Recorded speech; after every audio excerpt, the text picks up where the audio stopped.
Olá a todos! Olá, boa noite, meus amores. Boa noite, Marcele. Boa noite. Boa noite a todos. Marcele, hoje é a nossa convidada, né, Isabelle? Estamos aqui com uma convidada especialíssima, só no lacre. Primeira vez que Marcele participa de uma conversa fraterna com a gente. Apresente-se, Marcele. Quem você é? Boa noite. Eu sou de Guarapari, Espírito Santo. Eu coordeno aqui, né, uma casa espírita, Sociedade Espírita Muxaba. Também sempre trabalhei com jovem, né, coordenando o grupo de jovem. Agora a gente está retornando com um grupo de jovem aqui, novamente, só que agora na SGE, que é no centro da cidade. E profissionalmente falando, eu sou advogada criminalista. Então, eu atuo diretamente dentro do sistema prisional. Sim. E é o tema que a gente vai abordar hoje, né?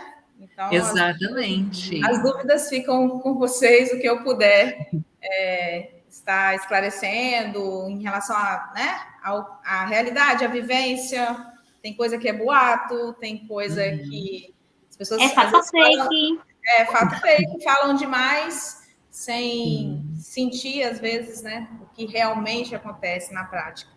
Sim, e aí a gente vai tentar juntar, né, essa visão mais técnica que a Marcele tem da questão jurídica, né, criminal, com o que o Evangelho nos fala sobre perdoar aos criminosos, que é o nosso tema de hoje. Antes de dar seguimento, vamos fazer a prece de início, né, amigos? Exatamente. Muito fazer o sorteio. Por meio de sorteio, quem pode fazer a prece? Isabelle.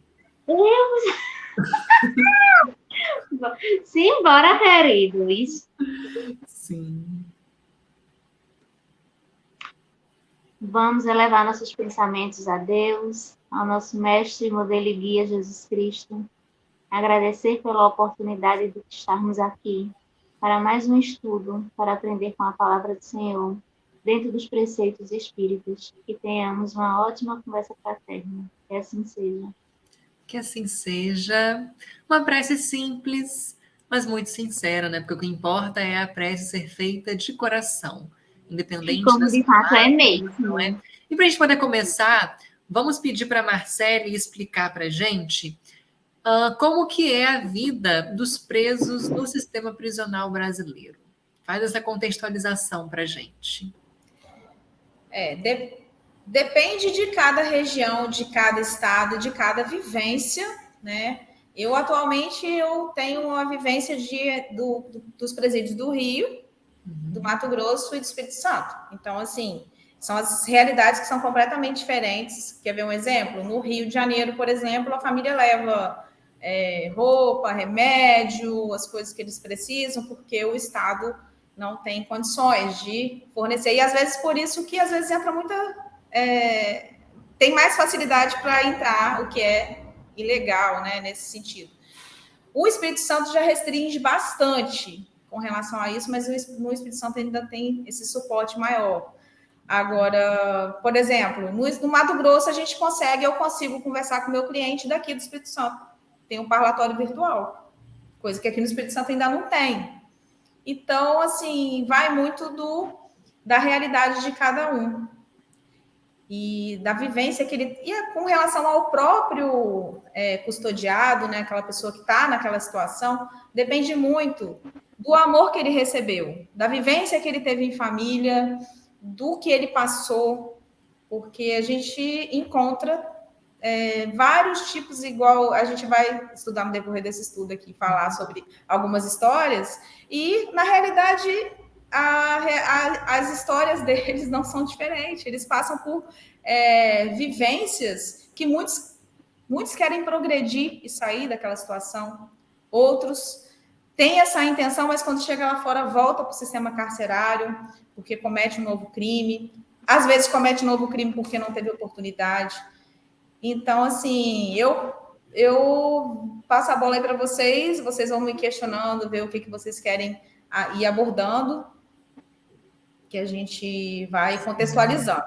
Também tem outra questão do sistema prisional que muitas pessoas acham que é hotel para bandido, né? Chamam as penitenciárias de hotel para bandidos, gente. Não é bem assim, né? A situação lá dentro não é legal, principalmente no regime fechado. Aqui no Espírito Santo a gente tem, porque assim, tem lugares que porque o regime é fechado, semiaberto e aberto. Aqui não tem unidade prisional do regime aberto. Então, quando ele chega no regime aberto, ele vai para casa. No semiaberto, tem situações em que a pessoa pode receber uma tornozeleira para ficar em casa também. Dependendo da situação, se ele tem uma doença ou se ele tem alguma ou às vezes falta pouco tempo da sua pena para cumprir, e aí a gente pede, o juiz concede que ele termine de cumprir essa pena em casa. Então, tudo depende da ressocialização da pessoa. Até as pessoas às vezes falam assim, mas poxa, já colocou a pessoa para passar saidinha de... A gente vê muito isso, né? Saidinha de Dia dos Pais, sendo que matou o pai e mãe, julgando, né? Só que não existe saidinha de Dia dos Pais, saidinha de Dia das Mães, não é, são saídas temporárias que o sistema judiciário, né, coloca em determinadas datas para aproximar a família, justamente com o intuito da ressocialização. E às vezes aquela data cai para todos, porque não tem como falar assim, fulano matou a mãe, então ele vai sair em data diferente, porque é Dia das Mães. Não existe isso. É toda uma logística o sistema prisional. Então, são 5 datas durante o ano, né, que ele fica uma semana em casa, quando ele está no semi-aberto. O que é o semi-aberto? Ele já passou pelo fechado. Ele teve que cumprir ali 1/6, 2/5, 3/5, agora com a nova legislação, depois de 2019, são porcentagens. Então, 16%, 20%, dependendo do crime que ele cometeu. Então, se ele cometeu um crime mais grave, com resultado morte, ele pode pegar 50%, 60%, 70% da pena dentro do sistema carcerário, para depois ele progredir para o semiaberto. E as pessoas não entendem isso, acham que o sistema prisional sai colocando todo mundo na rua. E não é assim. É só depois que você progride, que você vai para o semiaberto, que você começa visitando a sua família, para depois você ir para casa. Essa é a realidade. E mesmo assim, tem um requisito objetivo, que é o tempo de cumprir para você ir para o semiaberto, e o requisito subjetivo. O que é o requisito subjetivo? É toda uma equipe que faz um exame criminológico para saber se camarada aí tá bom para ir para a sociedade. Será que se ele for, ele não vai cometer novo crime? E quem que faz essa avaliação? É um psicólogo, aquele... como é que é o nome? O supervisor ali do próprio presídio, que além do diretor, né, supervisor ali do presídio, que vai verificar se ele tem possibilidade. Por quê? Porque ele convive diariamente com o preso, ele sabe o comportamento dele. Então, se ele é agressivo dentro da cela, se ele vive respondendo PAD, que é um procedimento administrativo, ele não tem condições de voltar para casa. Ele não tem condições de visitar a família. Então, as coisas não acontecem como a mídia coloca às vezes, como as pessoas colocam, de uma forma aleatória. Não é assim, foi para casa, entendeu? Uhum. E é interessante também quando você fala que o sistema prisional, ele é para ressocializar e não simplesmente para aprisionar. Tem uma diferença muito grande, né, Marcelo? Sim. E quando você também traz isso para o prisma do espiritismo, você percebe, né? Porque a reencarnação também ressocializa a gente na sociedade, de certa forma. A gente volta, a gente passa por um período na erraticidade, aprendendo, para poder voltar para se fazer melhor em uma nova encarnação, né? Às vezes você perde uma encarnação, você volta para o lado de lá sem ter conseguido cumprir aquilo que você prometeu. Falou assim, ele saiu e cometeu um novo crime. Tá, mas a gente faz isso às vezes, tantas vezes, por várias encarnações. Vai chegar uma hora que a ficha cai. Vai chegar uma hora que ele cansa de progredir, regredir de regime, voltar para o fechado. Né? Não sei, cada um tem seu tempo. Sim, porque na verdade a gente confunde muito a questão do criminoso ter que cumprir a sua pena, se conscientizar, se ressocializar, com a questão do nosso sentimento de vingança. Na verdade, nós não queremos que a pessoa... Não é vingança, as pessoas confundem. Né? A gente não quer a justiça para aquela pessoa. Muitas das vezes, nós, como sociedade, nós queremos a vingança. A gente quer que o outro fique lá preso, sofrendo, para poder, entre aspas, aprender. Mas isso não é ensinar. né? Não, justiça. E muitas vezes acontece o oposto. Ao invés de o preso se educar lá dentro e sair melhor, ele sai pior. Ele passa por tanta coisa lá dentro absurda, por tanto sofrimento, são tantos relatos que a gente já escutou por aí, pesados, que é totalmente diferente. Eu tive um evangelizando, quando eu dava aula para a juventude, que ele foi preso. Veja, aquilo foi uma dor enorme, porque a gente fazia de tudo para tirar ele da situação. Mas ele acabou matando uma pessoa, estava envolvido em tráfico de drogas e foi preso. Mas veja como é, ele conseguiu ligar para mim. Ligar para mim e dizer que o que estava ajudando ele era o que ele tinha escutado na evangelização. E tudo que a gente falou, tanto eu quanto as outras evangelizadoras, estavam dando força a ele para ele aguentar tudo que estava lá dentro. Porque era horrível. Era horrível. Ele fazia relatos pesadíssimos de tudo que ele estava vivendo.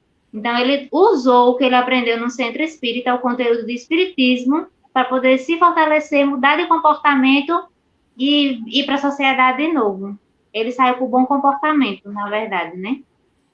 E o interessante, veja essa questão da vingança que o Murilo disse. Quando ele chegou lá, o cara que ele assassinou era tão odiado que ele foi bem acolhido no presídio. E as pessoas estavam elogiando ele porque ele matou o cara. Algumas pessoas. E são situações até que chegam a ser bizarras. Parabéns, você matou aquele cara, ele estava merecendo morrer. E ele pensou que ia ser o oposto, né? Embora ele tenha sofrido muito, porque a lotação, o presídio, se eu não me engano, era para 200 presos. Tinha, acho que 4.000. Mas é uma realidade no Brasil toda, tá? Tá complicado isso aí. Agora, já que você entrou no assunto aí de morte, né? A pessoa acha que podia matar, que resolve, né? A gente pensa quanto tempo o nosso mentor, né, ficou preparando uma reencarnação. Quanto tempo nós fomos preparados, todo o planejamento reencarnatório, todos nós, né? Pode ser até uma reencarnação compulsória, mas ela foi planejada. E aí, se a gente perde, se a gente para pensar que a gente pode tirar a vida de alguém e achar isso normal, dar isso como vingança, né? Não como justiça, a gente só está dando trabalho para a espiritualidade. Porque o trabalho da espiritualidade não é ressocializar, não é botar a gente na Terra aqui, vamos lá, você vai aprender, reencarna lá, tenta diferente. Aí você vai, não, a pena tem que ser de morte. Tem que matar a criatura. Olha só, aí ela vai ter que voltar, vai ter que planejar de novo, vai ter que nascer de novo. E fora isso, o espírito, ele continua vivo. Vamos supor, ele é um espírito muito desequilibrado. Ele morreu, né? Teve lá o assassinato desse criminoso e etc. Ele pode se tornar, inclusive, um obsessor para influenciar aquelas pessoas que queriam a morte dele, aquela pessoa que o matou, e incentivar outras pessoas que possuem a tendência de cometer aqueles crimes a cometerem também. Então, ele vai continuar trabalhando no plano espiritual, para o mal. Nós não vamos acabar com o problema 100%. Não acaba, gente. Não acaba com o problema 100%. Ou então falar assim, a pessoa fala assim, eu vou deixar, tinha que ser prisão perpétua. Então, vamos lá no contexto da prisão perpétua. A espiritualidade programa uma encarnação para a pessoa ressocializar e você vai deixar ela dentro de um quadrado, a encarnação inteira? O que a gente está ajudando para esse mundo? Nada. Você deixar uma pessoa aí se ela viver 100 anos, ela vai ficar 100 anos presa. Eu queria fazer um link em relação a tudo isso que foi dito com um texto maravilhoso que tem no Evangelho. Lá no capítulo 11, no item 14, que fala sobre a caridade para com os criminosos. Aí, eu só queria ler um trechinho, rapidinho, para fechar essa primeira parte desse debate que a gente está fazendo. Eu achei muito interessante. Não julgueis, não julgueis absolutamente, meus caros amigos, porquanto o juízo que proferirdes, ainda mais severamente vos será aplicado, e precisais de indulgência para os pecados em que se cessar incorreis. Ignorais que há muitas ações que são crimes aos olhos do Deus de pureza e que o mundo nem sequer como faltas leves considera? Aí a gente julga tanto, critica tanto, sem saber a realidade do outro, não só nessa encarnação, mas as vivências que ele traz consigo, porque somos espíritos até mesmo milenários, tem espíritos bem velhos por aqui, e traz toda uma carga, traz toda uma bagagem, né? Mais para frente a gente vai, lá no Babadeiro, a gente vai falar mais um pouco sobre isso. Sim. E aí eu ia perguntar para os nossos seguidores, para eles comentarem aqui enquanto nos assistem, vocês teriam a coragem de perdoar verdadeiramente um criminoso que tenha lhes feito mal ou a algum parente? Só uma coisa que eu queria abordar, assim, com relação... Porque as pessoas, vendo essa nossa conversa, a sensação que dá, nossa, como as coisas estão evoluindo, né? A gente está pior hoje, não tá, gente. Agora vamos ver o lado positivo da evolução. Nós evoluímos muito, porque hoje tem criança com fuzil na mão? Tem, mas são exceções, né? Em vista da maioria da população. A gente tem que lembrar que no passado nós íamos para a praça pública assistir morte. Vamos lembrar disso. Então, fala assim, hoje em dia está tudo muito pior. Não tá. Hoje em dia, se joga uma criança da janela, o Brasil para. No tempo egípcio, né? Eu acho. Eu não lembro, mas a criança que nascia com alguma deformidade colocavam no sol para morrer no sol. E isso era natural. Eles não faziam de maldade, assim, claro que não. Até porque na história da infância ela só começou a ter valor no século XX. Exatamente. Sim, nós crescemos. A questão 761 do Livro dos Espíritos diz o seguinte: a lei de preservação dá ao homem o direito de preservar a sua vida. Não usará ele desse direito quando elimina da sociedade um membro perigoso? Todos nós temos, de acordo com a questão 761 do Livro dos Espíritos, o direito, na verdade, o dever, né, de preservar a nossa vida, enquanto espíritos encarnados aqui na Terra. Se a gente usa desse direito de se conservar, né, de se proteger, para eliminar da sociedade um membro perigoso, nós estamos agindo correta ou incorretamente? Os espíritos respondem o seguinte: há muitos meios de ele se preservar do perigo, que não matando. Demais, é preciso abrir e não fechar ao criminoso a porta do arrependimento. Então, os espíritos nos orientam com essa resposta de que não é adequado a gente eliminar aquele criminoso, aquela pessoa que deixa a sociedade em iminente perigo? É isso que podemos interpretar? Sim. Até no Código Penal também é assim, tá? Eu gosto muito dessa resposta. Mas ele vai responder. Ele pode até atenuar, mas ele vai responder. Né? Gosto muito dessa resposta quando ele conclui, dizendo que é preciso que se abra portas e não se feche, né? Se dê oportunidade. E é isso que o Cristo sempre falou para nós, né? Que a gente tenha essa indulgência para com os outros, né? E ser severo com a gente, com o nosso comportamento. Todo mundo merece uma segunda chance, uma oportunidade. Se não fosse isso, não existiria reencarnação. Sim, porque entra naquele pensamento, né? Que nós até já debatemos, da questão de que o criminoso muito perigoso, se nós o eliminarmos, o espírito vai continuar vivo. Poderá continuar fazendo mal e incentivar ainda mais outras pessoas a fazerem mais mal ainda. Como disse até mesmo. E aí, uma vez me perguntaram, sim, mas você, né, nasceu no Espiritismo, já coordenou um grupo de jovem, está à frente de uma casa espírita e vai ser criminalista. A ideia das pessoas é que você defende Um o que é espírita o me errado, fez né? essa pergunta uma vez, um espírita. Se a gente estivesse na porta do presídio, eu, você e Jesus, ele ia mandar a gente entrar ou não? Ele entraria para ajudar quem está lá dentro? Perfeita, amiga. Já arrasou isso. Uma resposta, como diz Perfeita, sem Isabelle, defeitos. como é, Isabelle? É uma resposta Babadeira, ela lacrou. uma boa reflexão para a gente fazer, né? Porque aí a gente sempre acaba caindo sempre nas mesmas reflexões, né?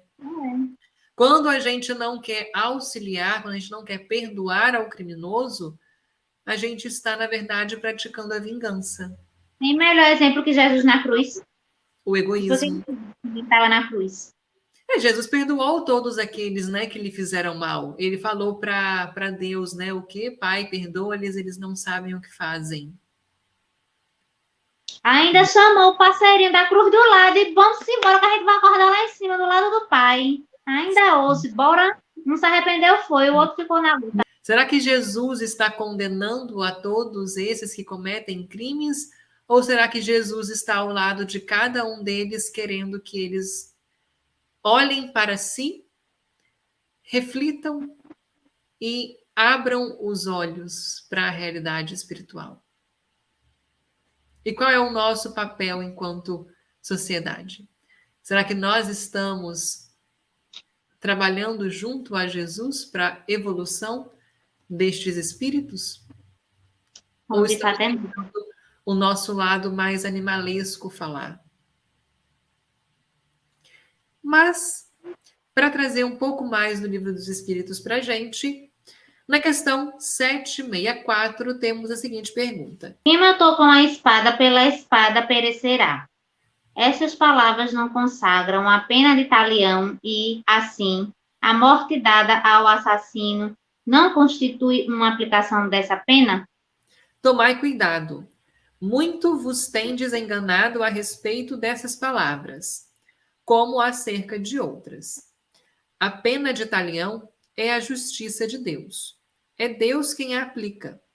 Todos vós sofreis essa pena a cada instante, pois que sois punidos naquilo em que haveis pecado, nesta existência ou em outra. Aquele que foi causa do sofrimento para seus semelhantes virá a achar-se numa condição em que sofrerá o que tenha feito sofrer. Este é o sentido das palavras de Jesus. Mas não vos disse ele também, perdoai os vossos inimigos? E não ensinou a pedir a que Deus vos perdoe as ofensas, que houverdes vós mesmo perdoado? Isto é, na mesma proporção em que houveres perdoado, compreendei-o bem? Isso quer dizer que a lei de talião, então, é adequada? A lei de talião, como ele mesmo fala, a justiça divina, né? Imagina se a gente tivesse a lei de talião todo dia na nossa vida, né? Mas aqui não fala? Olha só, eu polemizando na conversa fraterna. Eu vou falar, a gente tem mais do que a gente merece. Deus fala Mas assim, aqui não fala de que cada um vai sofrer aquilo que fez o outro sofrer?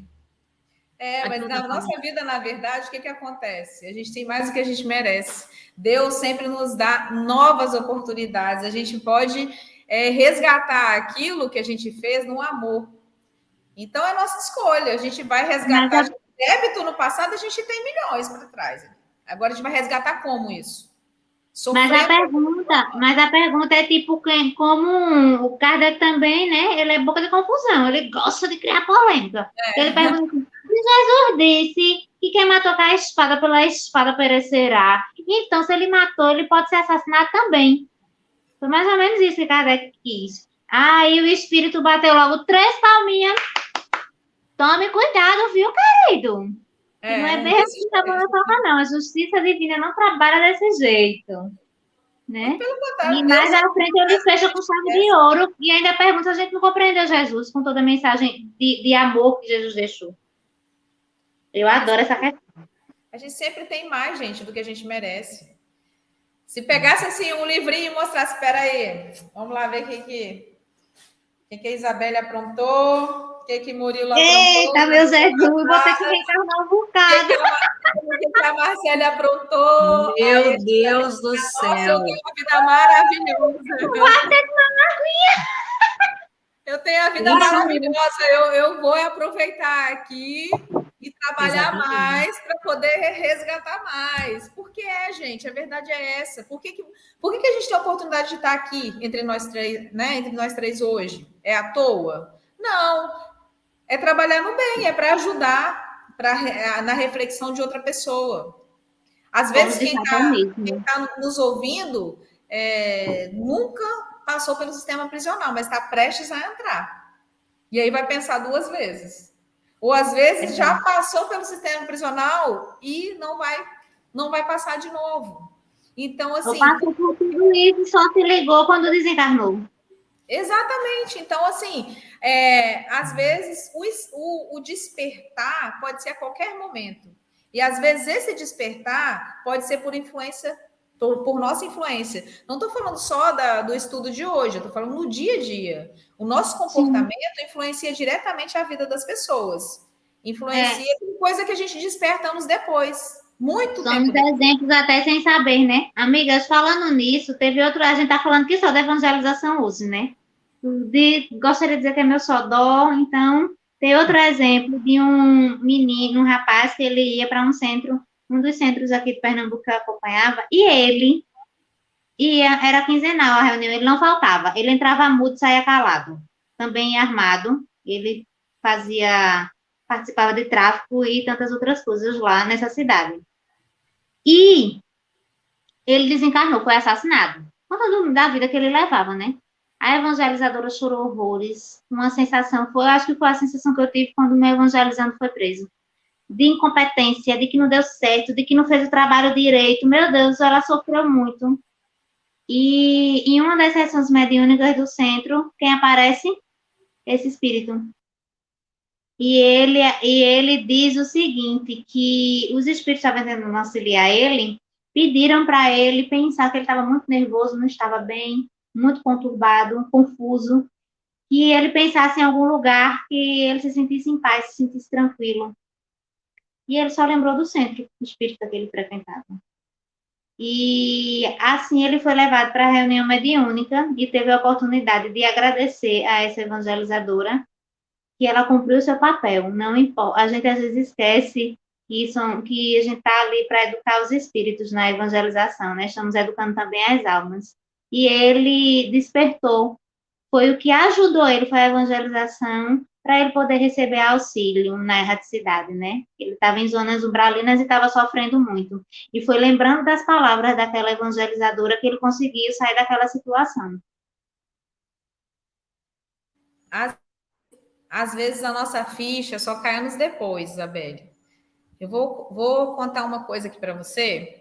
Há uns 20 anos atrás, quando eu tenho 41 anos, né? Então, há 20 anos atrás, eu ainda jovem, um médium chegou para mim e falou assim, porque eu sou servidora pública também, né? Agora que eu estou me desvinculando do município. Então, ele falou assim, olha, futuramente você vai trabalhar em meio a 1000 homens. Falou assim. Aí eu falei, você tá de brincadeira. Eu rindo, né? Eu falei, como que eu vou trabalhar no meio de 1000 homens? Né? E passaram esses anos, ele desencarnou também.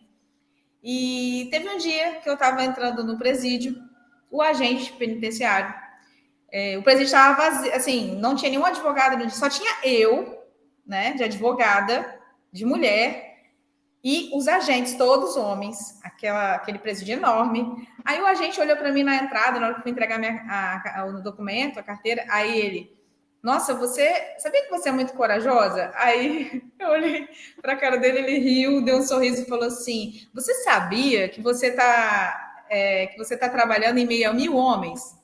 Cara, aí veio a ficha de 20 anos atrás, que esse meu amigo falou comigo. Aí eu falei assim, meu Deus. Aí ele, por quê? Aí eu fiquei meio passada, assim, né? O agente não entendeu nada. Ficou assim, deve ter pensado, essa advogada é louca, né? Porque quando ele falou só aquilo, uma coisa que para ele era normal, para mim, eu voltei 20 anos, porque tinha me falado há 20 anos atrás. Aí, quando eu tô lá dentro, aguardando para ser atendido, para atender meu cliente no parlatório, que a gente fica numa salinha, eu vejo esse meu amigo já desencarnado na época, né? Aí ele falou, não te falei? 1000 homens. Ai, gente, ele deu um sorriso e foi embora.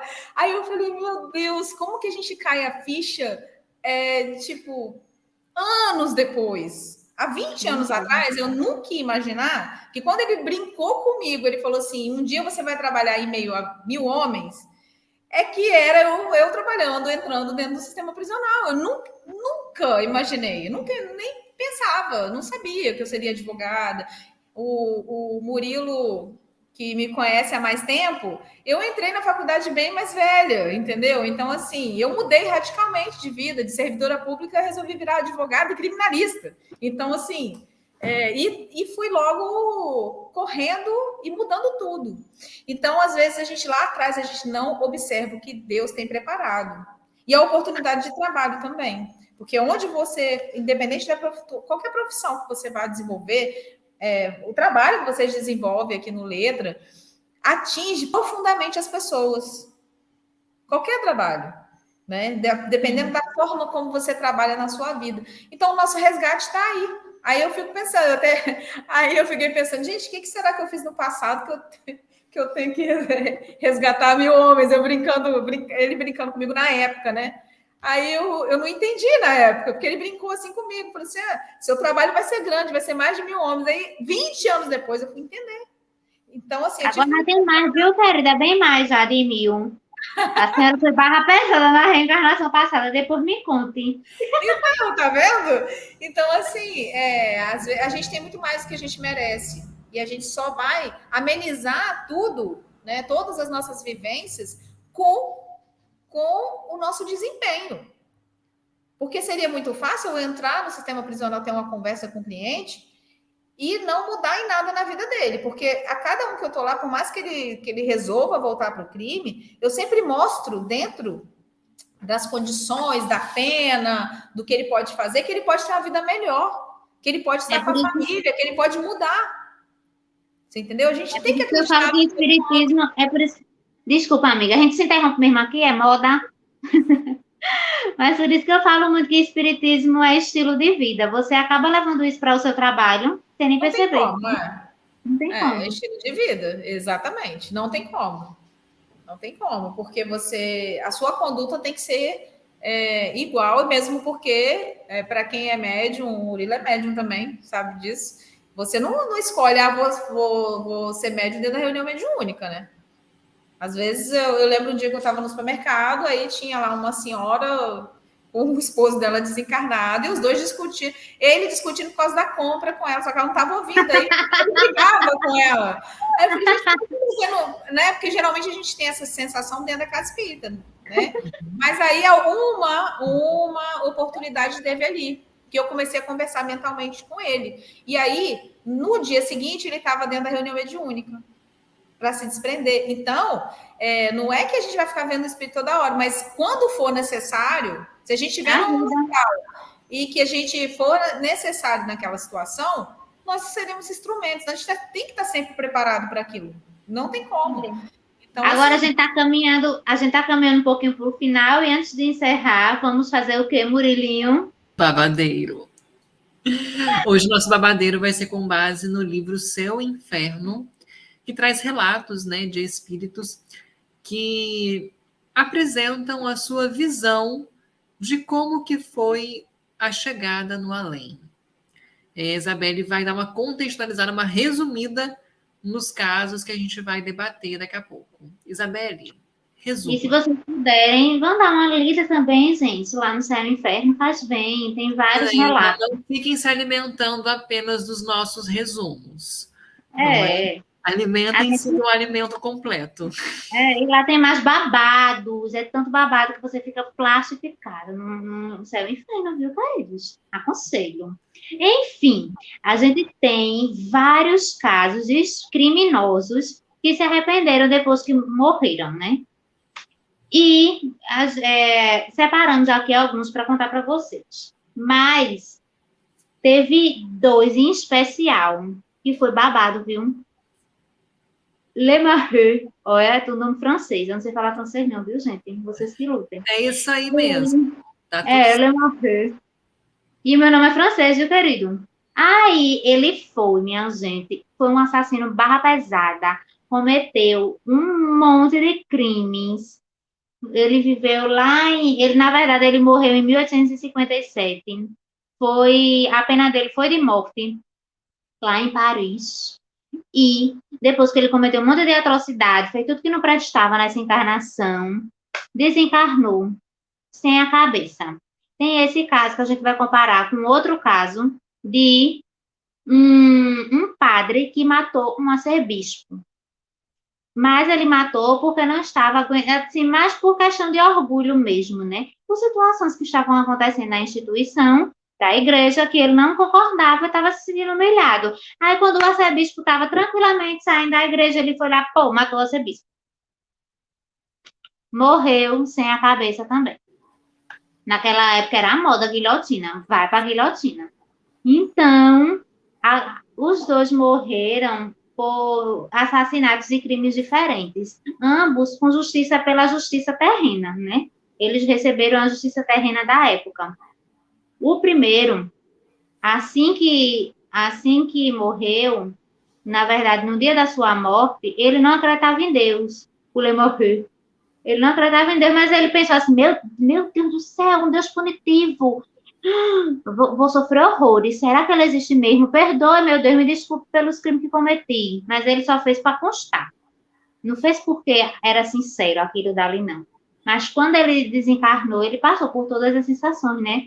Muitas vítimas dos crimes que ele cometeu ficaram atormentando ele, porque muitas não perdoaram, outras perdoaram, porque foi muita gente viu que ele foi barra pesada. E ele relata que passou por tudo aquilo.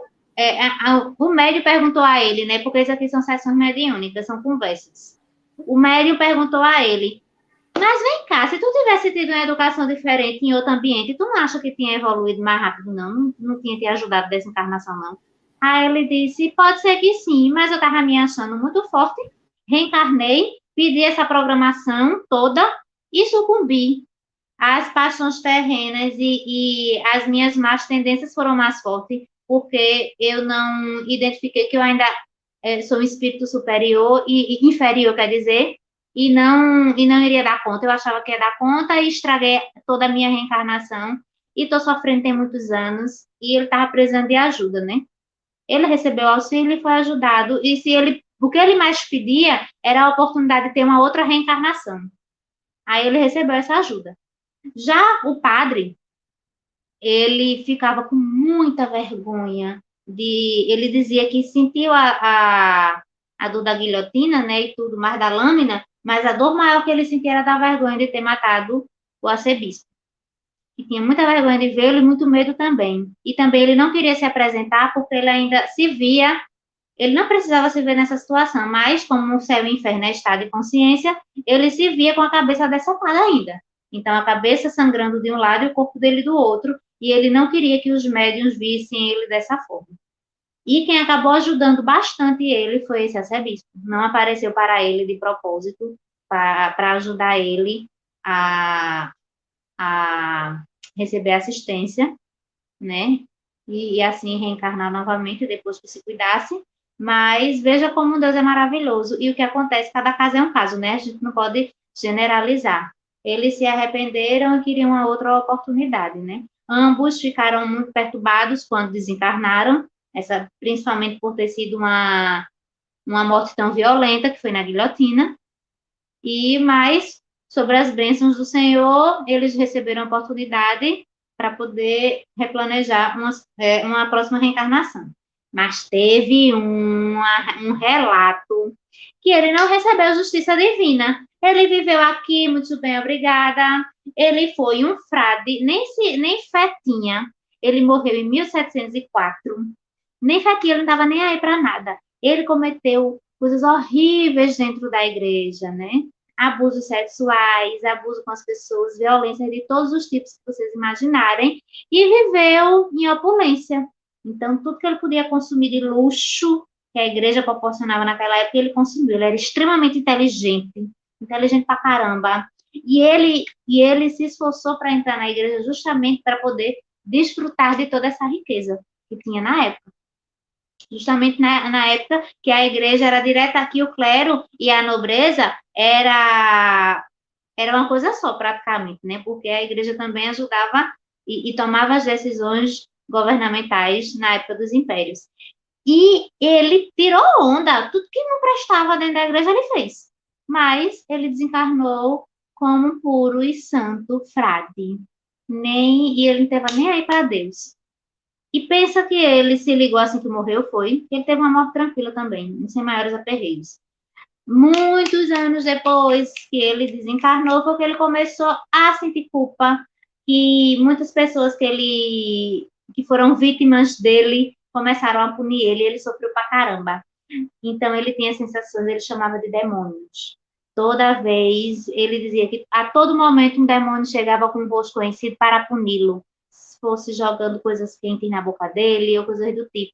Então as violências que ele praticava com os outros, ele estava sofrendo. E, pasmem, ele morreu em 1704 e a primeira comunicação dele foi em 1862. Esse espírito sofreu por muito mais de 100 anos no seu inferno umbralino, né? No seu estado de consciência. E ele já estava em desespero pedindo ajuda. Ele não teve a justiça terrena, ele só teve louvores aqui na terra, né? Não teve a justiça terrena, mas teve a justiça divina, que está dentro da consciência de cada um. E por muitas vezes que a gente acha que as pessoas vão ficar impunes, mas não fica, porque Deus não permite que isso aconteça, ele sempre faz a justiça. E agora, gente, falem sobre esses relatos, comentem. Isso acontece muito aqui na Terra, né? Muito, muito, muito. E às vezes a sociedade ela acaba ficando com uma extrema raiva e revolta perante aquelas pessoas que aparentemente não tiveram a punição delas aqui no plano terreno, com relação a aqueles que cometem crimes e passa ileso, né? Na justiça terrena. Porém, a gente se esquece muitas vezes que a justiça divina sempre vai acontecer. Para aqueles que não possuem esse conhecimento espírita, talvez seja um pouco mais difícil realmente ter essa compreensão. Mas nós espíritas que temos essa compreensão, a gente não tem que se deixar levar por esses sentimentos. Como que então a gente que é espírita pode se controlar com relação a isso, Marcele? Porque a gente tem o conhecimento, mas a gente se deixa levar pela raiva, pelo desejo de vingança. Como que a gente tem que se controlar com relação a isso? A máxima para mim em tudo que eu vou fazer, em tudo, eu penso o que eu disse logo no início do estudo. E se ele estivesse aqui, se Jesus estivesse aqui, o que ele faria? Porque a gente pensa, mas Jesus é um espírito mega iluminado. Mas se você quer ter essa resposta, a resposta é essa. Como ele trataria? Como ele conduziria a situação? É a prática, né? Dentro do meu grau de adiantamento, se Jesus estivesse aqui, né? Junto comigo nesse momento de decisão, o que ele faria? Então, assim, a gente tem que entender também que a punição para uma pessoa que comete crime com menos conhecimento, menos noção do que ele está fazendo, é uma. E a punição é para quem, né? Então, assim, isso até na legislação. Se a pessoa tem algum problema, uma deficiência mental, ela tem que ser tratada. E isso também, por exemplo, no tempo das cavernas, em que se matava por qualquer coisa, eu peguei um pedaço de carne que estava com o Murilo, ele veio lá e me mata. Eu peguei um animal que ele caçou, era morte. Então, olho por olho, dente por dente. Na época da morte, não tinha, gente. Então, a punição não pode ser a mesma, né? A punição é de acordo com o meu entendimento, com o que eu sei que aquilo é errado. E da mesma forma, a gente tem que ter essa empatia de entender por que aquela pessoa praticou aquele delito. Por quê? Porque a educação que eu tive talvez não seja dele. O amor que eu recebi, ele não recebeu. Então, quando a gente pensa em punir alguém, né, a gente tem que entrar nesse contexto e não estou falando que a gente não deve buscar, né, o que a legislação prevê. Muito pelo contrário, sou advogada, então é claro que se a pessoa está sofrendo um abuso, elas têm que noticiar esse crime, sim. Ela tem que buscar com que o Ministério Público ofereça denúncia para aquela pessoa, sim. Ela tem que ir na delegacia, ela tem que noticiar aquilo ali, certo? Para que isso não aconteça. Porque, às vezes, aquela pessoa que recebe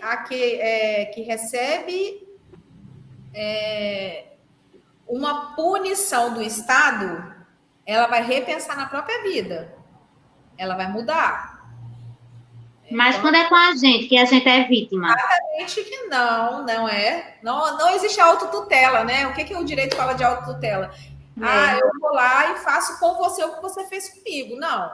E já tem o Estado para isso. O Estado é responsável por tutelar o que você fez de mal a mim. Mas assim, amiga, trazendo para o espiritismo, quando se fala em perdoar aos criminosos, fica muito difícil as pessoas entenderem isso. Tem muita gente que diz assim, eu não sei como Jesus conseguia. Tá muito longe de ser o que eu posso ser. Mas a gente faz isso exercitando, faz isso praticando. Né? Todos nós conseguimos chegar no patamar que Jesus está.